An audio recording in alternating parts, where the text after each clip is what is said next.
Vraiment, c'est une claque. Une grosse claque qu'on n'a pas vu depuis, que j'ai pas vu depuis très longtemps. En ressortant, parce que moi, j'ai eu la chance de le voir un peu ce film au cinéma, la chaîne, truc de cinéma un peu qui s'appelle Pathé ici, qui est ici un peu à Dakar. Et je crois que c'est le meilleur film de Paul Thomas Anderson depuis The Baby Blood. Maintenant, on va pas faire comme si, je veux pas faire comme si Paul Thomas Anderson a eu que des mauvais films dans sa vie.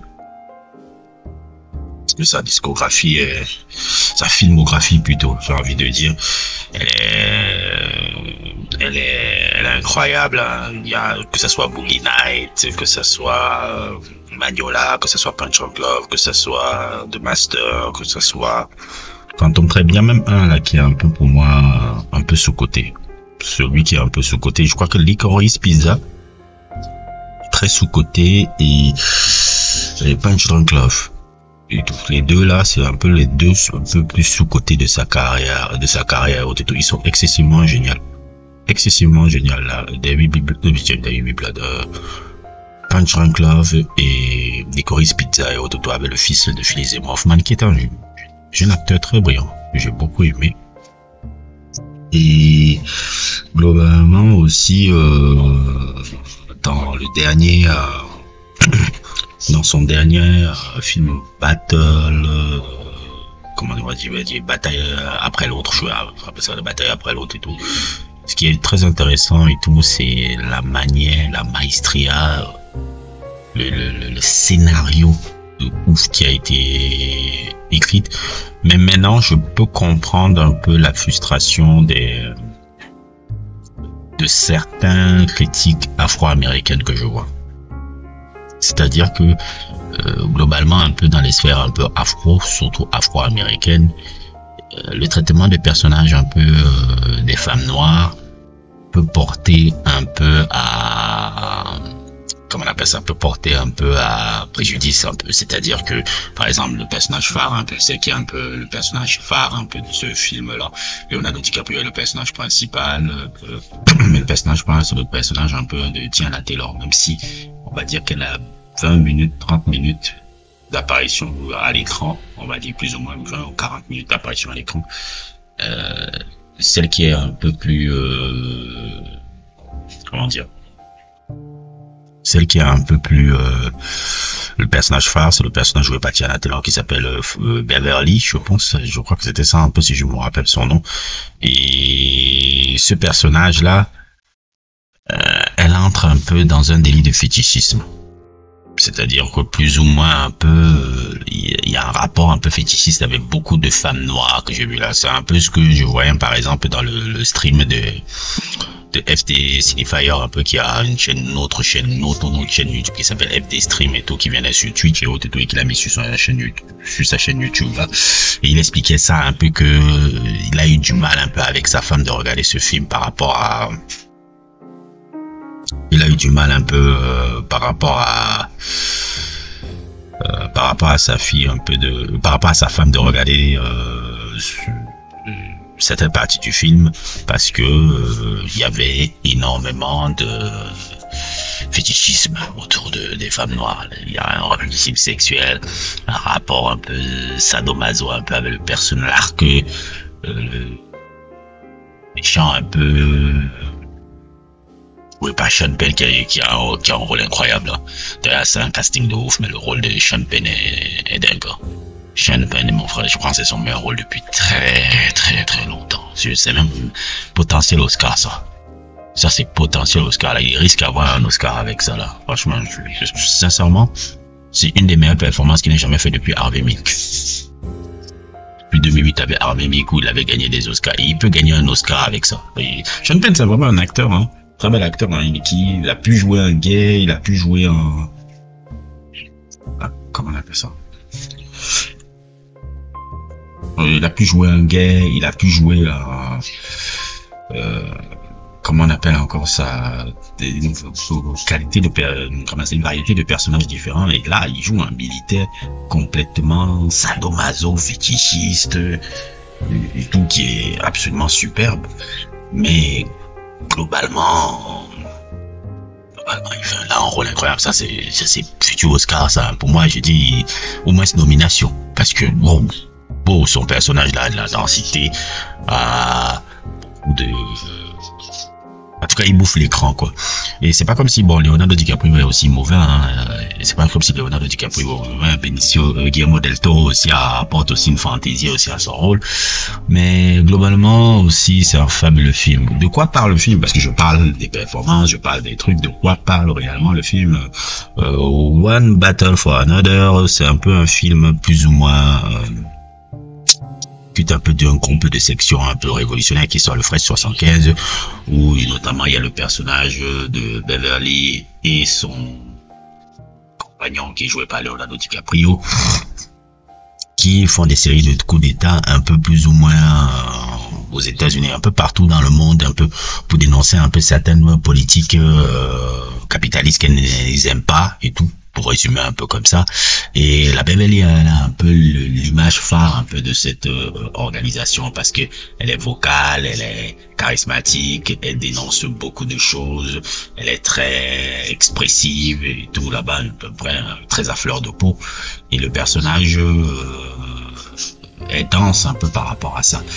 Et plus ou moins un peu dans ce groupuscule-là, il arrive un moment où justement elle commence à tomber enceinte d'un bébé. Elle tombe enceinte d'un bébé justement avec le personnage de Leonardo DiCaprio. Le truc qui est aussi particulier, c'est que le personnage de Leonardo DiCaprio préfère un peu mettre de l'est un peu aux activités un peu à l'activisme un peu plus ou moins, et que pour s'occuper de leur fille.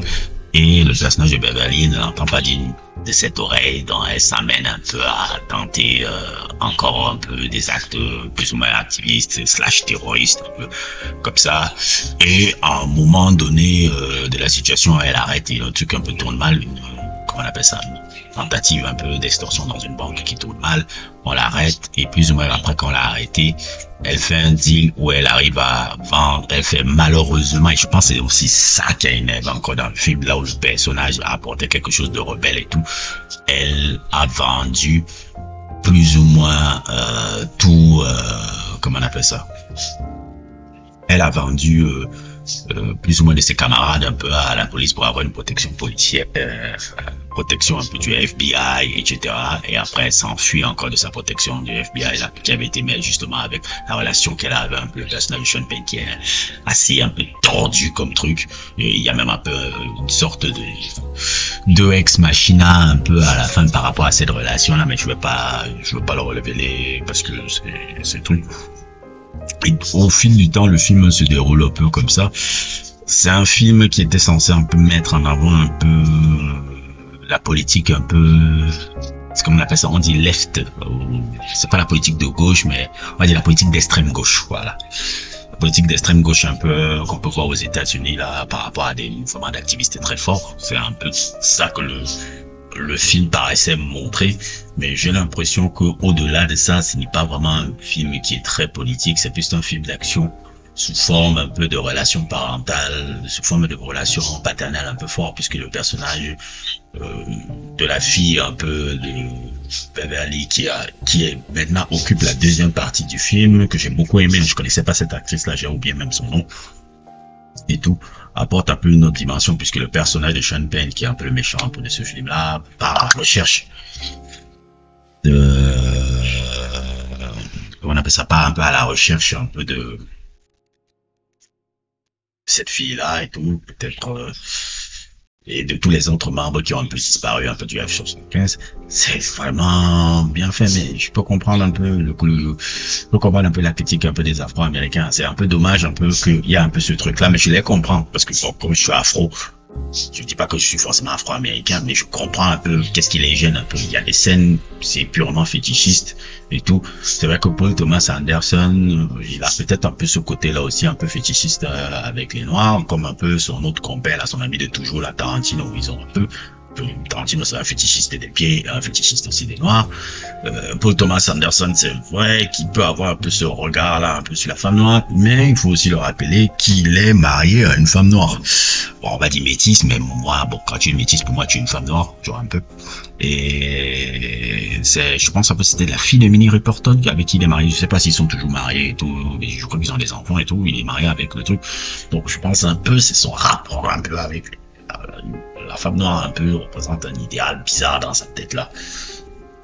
Et je le vois un peu ça se glisse souvent un peu dans ces films là. Et ça se glisse un peu souvent dans ces films et tout. Et globalement, comme je le risque de me répéter, il est marié avec une femme noire quoi. Il est marié avec une femme noire là, la fille de Minnie Riperton, il est marié avec elle. Et là, c'est quelque chose qui se répète beaucoup dans ces films. Hein. C'est beaucoup dans ces films. Ah, franchement, moi je sais pas trop quoi dire de plus encore hein, sur le truc, hein, parce que moi je l'ai tellement adoré et je ne veux pas spoiler un peu le truc là-bas parce que moi les 5-10 dernières minutes là où c'est parti vraiment en course-poursuite, action de dingue. Ah, moi c'était haletant, mais je peux pas vous spoiler, il faut que vous le viviez un peu pour voir ça. C'était hyper haletant, c'était hyper truc. Moi je pensais que tout pouvait arriver dans ce film là. C'est-à-dire que je pouvais penser que ce film-là finisse mal ou ce film finisse bien. C'est-à-dire que ça fait longtemps que je n'ai pas regardé un film où je me disais, putain, je m'attends à tout. C'est-à-dire que j'étais en train de trembler jusqu'à la fin. Je m'attendais à tout qui peut arriver. Je m'attendais à ce que peut-être on ait une fin sanglante. Je m'attendais aussi peut-être qu'on ait une fin, un truc. La fin est plus ou moins positive, même si le groupuscule est plus ou moins démantelé et tout. La fin est plus ou moins positive, on va dire ça.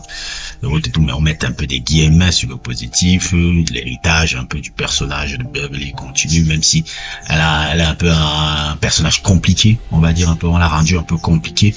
Et c'est ça, mais globalement, j'ai adoré ce truc-là, c'est limite un chef-d'œuvre et tout. Et pour lui, Paul Thomas Anderson, un peu qui est un peu le fils spirituel de comment il s'appelle, Altman là. C'est Roger Altman un peu qui est son inspiration parce que justement, par des films de Paul Thomas Anderson ressemblent un peu aux films de son idole là, le réalisateur Roger Altman. D'ailleurs, même si vous voulez Roger Altman, j'ai oublié le titre en fait, mais je vais vous sortir un peu l'affiche là, c'est le truc avec Elio Goulding là, qui était un peu une reprise de Philippe Marlowe là. Si vous voulez voir un film de Roger Altman que j'adore, c'est celui-là, c'était une version 70s un peu des films de Philippe Marlowe là, genre c'est quoi, c'était Big Hit et le Big Sleep, je sais pas quoi, le truc de Philippe Marlowe avec Humphrey Bogart, c'était une reprise un peu moderne. Et avec Elliot Goulding et Roger Altman, c'est quelqu'un qui fait un peu des films là. Les films de Thomas Anderson est trop inspiré de ce gars. Et globalement, ah oui aussi, ça aussi, je vais ajouter ça. Il y a la première apparition cinématographique de Dijon dans un rôle quelconque. Hein. Le rôle est vraiment oubliable. Voilà. Les trucs, mais voir un peu un gars aussi dont je le suis musicalement, entrer un peu dans le monde du cinéma, me fait comprendre aussi que bon, Dijon est maintenant un peu, comment on appelle là, puisqu'il a fait les albums avec Justin Bieber et maintenant il apparaît dans un film de Paul Thomas Anderson, là, les Paul Thomas Anderson là et tout, et je me dis bon ok, voilà toi tu es déjà un peu dans une sphère un peu A-list, B-list, un peu hollywoodienne, star un peu. C'est ce que je suis en train de voir là. C'est très intéressant pour lui. En tout cas, voilà, globalement c'est un film que j'ai adoré. J'ai plus ou moins essayé de faire une review sans vouloir spoiler parce que bon, si tu spoil, tu gâches le film aux gens. Mais voilà, allez le regarder. Je peux comprendre un peu la critique des Afro-Américains. Ils ne chialent pas. Ils ont des raisons valables de s'énerver un peu sur certains personnages afro-américains. Ils ont là pour la première fois, je veux pas dire que dans les négros, ils ne chialent pas trop. Ils ont raison quand même parce que certains personnages sont un peu limite caricaturales un peu. Mais mis à part ça, moi j'ai adoré le film. En tant que piece de film, c'est dingue. Allez le regarder et n'hésitez pas à liker, n'hésitez pas à vous abonner et à plus pour d'autres aventures.